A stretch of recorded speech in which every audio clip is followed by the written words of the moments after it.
राधे भक्त जनों, अब आप सुनेंगे पवन पुत्र हनुमान बाल ब्रह्मचारी की कथा। पवन पुत्र हनुमान बाल ब्रह्मचारी थे, लेकिन मकरध्वज को उनका पुत्रा कहा जाता है। यह कथा उसी मकरध्वज की है।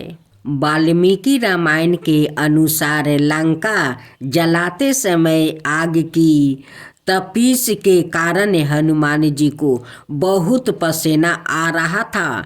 इसलिए लंका दहन के बाद जब उन्होंने अपनी पूंछ में लगी आग को बुझाने के लिए समुद्र में छलांग लगाई तो उनके शरीर के पसीने की एक बड़ी सी बूंद समुद्र में गिर पड़ी।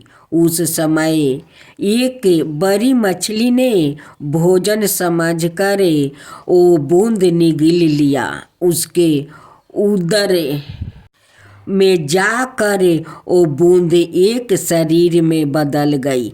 एक दिन पाताल के असुर राज वही रावण के सेवकों ने उस मछली को पकड़ लिया। जब वो उसका पेट चीर रहे थे तो उसमें से बानर की आकृति का एक मनुष्य निकला।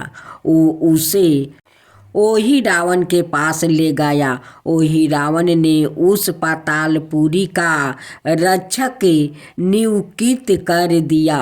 यही बानर हनुमान पुत्र मकरध्वज के नाम से प्रसिद्ध हुआ। जब राम रावण युद्ध हो रहा था, तब रावण की आज्ञा अनुसार वही रावण राम लक्ष्मण का अपहरण कर उन्हें पातालपुरी ले गया। उनके अपहरण से वानर सेना भयभीत ओ शोककुल हो गई, लेकिन विभीषण ने यह भेद हनुमान के समक्ष प्रकट कर दिया। तब राम लक्ष्मण की सहायता के लिए हनुमान जी पातालपुरी पहुँचे। जब उन्होंने पाताल के द्वार पर एक बानर को देखा तो वो आश्चर्यचकित हो गया। उन्होंने मकरध्वज से उसका परिचय पूछा। मकरध्वज अपना परिचय देते हुए बोला, मैं हनुमान पुत्र मकरध्वज हूँ और पातालपुरी का द्वारपाल हूँ। मकरध्वज की बात सुनकर हनुमान क्रोधित होकर बोले, यह तुम क्या कर रहे हो दुष्ट? मैं बाल ब्रह्मचारी हूँ, फिर बाल तुम मेरे पुत्र कैसे हो सकते हो? हनुमान का परिचय पाते ही मकरध्वज उनके चरणों में गिर गया और उन्हें प्रणाम कर अपनी उत्पत्ति की कथा सुनाई। हनुमान जी ने भी मान लिया कि वो उनका ही पुत्र है, लेकिन यह कहकर कि वो अभी अपने श्री राम और लक्ष्मण को लेने आए हैं। जैसे ही द्वार की ओर बढ़े, वैसे ही मकरध्वज उनका मार्ग रोकते हुए बोला, पिताश्री, यह सत्य है कि मैं आपका पुत्र हूँ, लेकिन अभी मैं अपने स्वामी की सेवा में हूँ, इसलिए आप अंदर नहीं जा सकते। हनुमान ने मकरध्वज को अनेक प्रकार से समझाने का प्रयास किया, किंतु वो द्वार से नहीं हटा। तब दोनों में घोर युद्ध शुरू हो गया। देखते ही देखते हनुमान जी उसे अपनी पूंछ में बांधकर पाताल में प्रवेश कर गया। हनुमान जी सीधे देवी मंदिर में पहुँचे, जहाँ वही रावण राम लक्ष्मण की बलि देने वाला था। हनुमान जी को देख कर चामुंडा देवी पाताल लोक से प्रस्थान कर गई। तब हनुमान जी देवी रूप धारण करके वहाँ स्थापित हो गया। कुछ देर के बाद वही रावण वहाँ आया और पूजा अर्चना करके जैसे ही उसने राम लक्ष्मण की बलि देने के लिए तलवार उठाई, वैसे ही भयंकर गर्जना करते हुए हनुमान जी प्रकट हो गए और उसी तलवार से वही रावण का वध कर दिया। उन्होंने राम लक्ष्मण को बंधन से मुक्ति किया। तब श्री राम ने पूछा, हनुमान तुम्हारी पोछ में यह कौन बांधा है? बिल्कुल तुम्हारे समान ही लाग रहा है, इसे खोल दो। हनुमान ने मकरध्वज का परिचय देकर उसे बंधन से मुक्ति कर दिया। मकरध्वज ने श्री राम के समक्ष सिर झुका लिया। तब श्री राम ने मकरध्वज का राज्य अभिषेक कर उसे पाताल का राजा घोषित कर दिया और कहा कि भविष्य में वो अपने पिता के समान दूसरों की सेवा करे।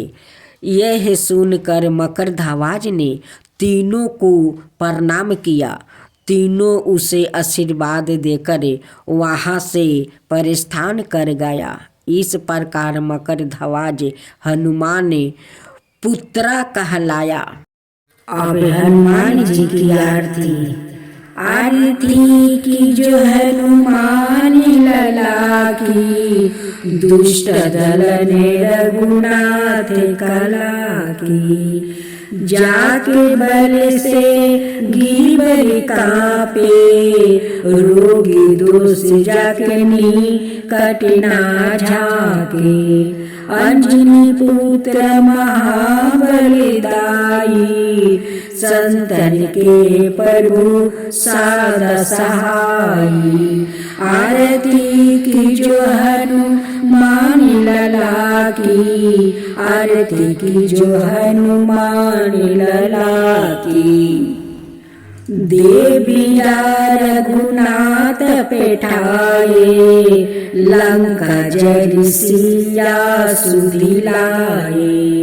लंका सुकोटि समुद्र सिखाई, जात पवन सुत बरना लाई।